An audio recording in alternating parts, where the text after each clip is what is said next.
Alright, so I've removed all the screws. All you need to do is just grab hold of it right here. Remember, there's going to be some tape right here. It's just stuck. You just need to remove it. And just nice and easy. Don't bend it.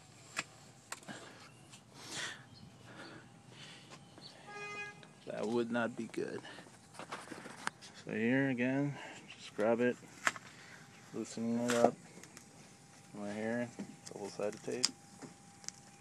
Take it off. One complete piece. Just take it out.